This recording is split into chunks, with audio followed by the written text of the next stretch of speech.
para tu público. Esa es una muy bonita historia, en el sentido de que Alfonso y yo hicimos, y tu mamá también, porque a los dos se nos cayeron proyectos. O sea, los dos estábamos de la chingada, en pocas palabras, y ¿qué nos regala la vida? Y tu mamá también, que fue la película que nos cambió la vida, ¿no? Eso pasa. Ahora pues lo tienes que trabajar, no va a pasar, o sea, no llueve manada del cielo, pues. Claro. ¿No?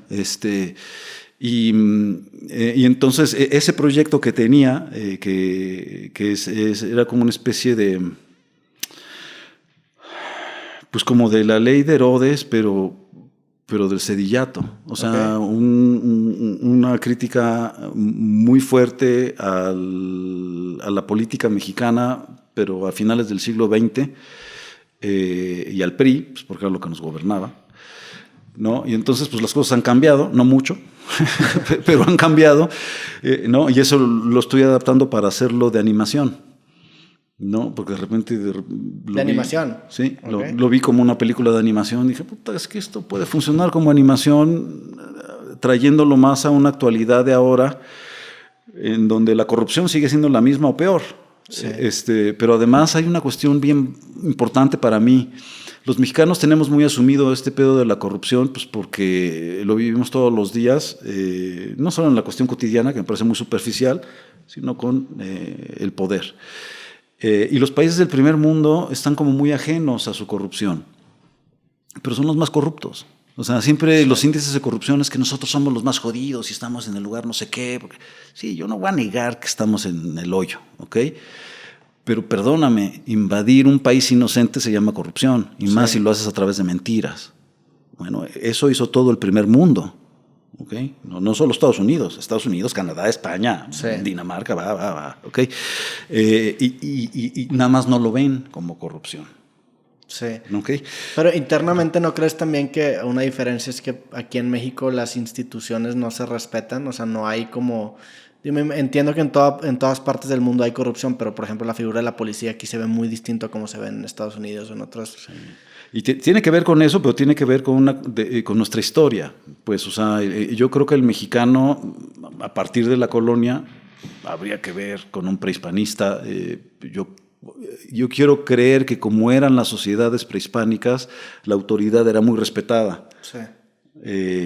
Pero a partir de nuestro mestizaje, esa autoridad cada vez fue perdiendo respeto. No voy a decir poder, porque ese no lo ha perdido.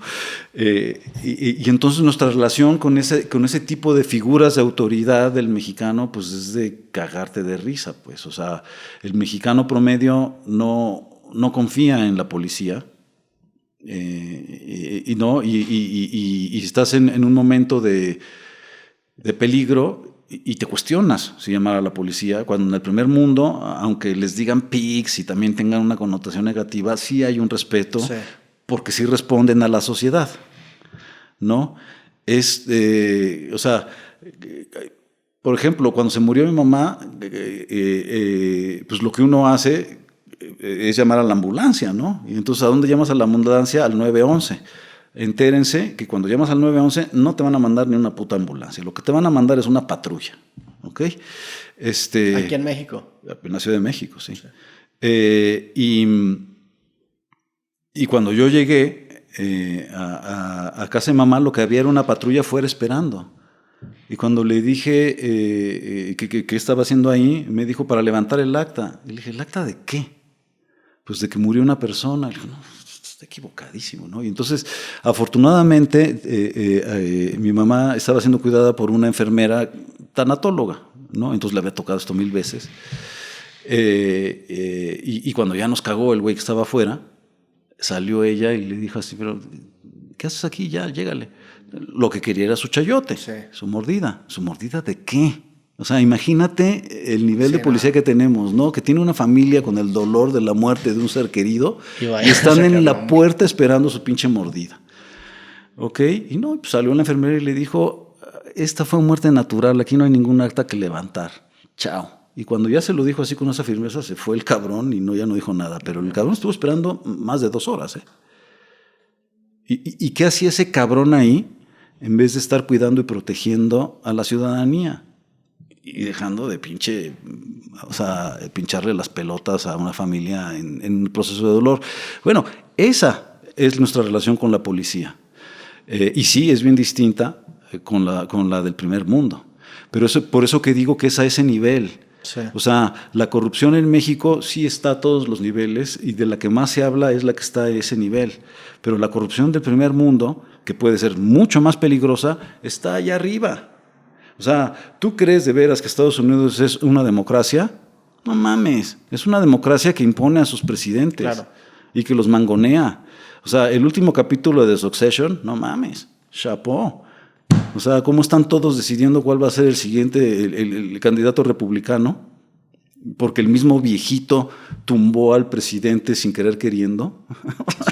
Sí. Es que es así. Sí. Es por eso que digo que la democracia es la tiranía del siglo XXI, porque no hay una pureza en la democracia, porque siempre hay un interés detrás de ella y entonces no es la voz del pueblo. Sí, se vuelve una fachada en donde mantener al pueblo con esa ilusión de control.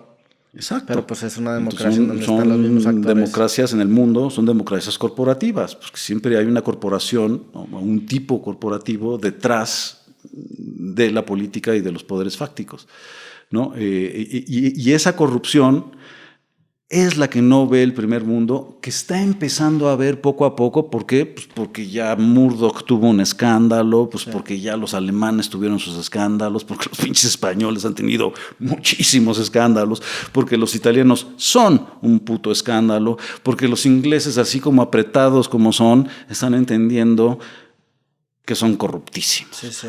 ¿No? Nada más que están allá en un nivel... En un nivel superior incluso a la prensa, ¿no? Sí, por supuesto. O sea, lo que al alcance de la prensa, porque sí. Sí, por supuesto. Y entonces, pues nada, somos seres eminentemente, no voy a decir corruptos, pero susceptibles a la corrupción. Y pues nada... O sea, quisiera hacer esa película porque... Por eso, por lo que ha sucedido en estos últimos 20 años y ver... O sea, Odebrecht no es un suceso específicamente mexicano. O sea, es una transnacional brasileña corrompiendo a medio mundo sí. a alto nivel político para su beneficio. Bueno, ese esquema de corrupción de Odebrecht, por debajo del agua, es como se gobierna Estados Unidos. ¿Okay? Entonces, pues nada, esa peli o ese proyecto que en su momento estaba a un nivel más de los policías, por decirlo, más arriba porque era de la política, pero de todas maneras era como muy local, creo que es el momento de hacerlo global, de hacerlo planetario.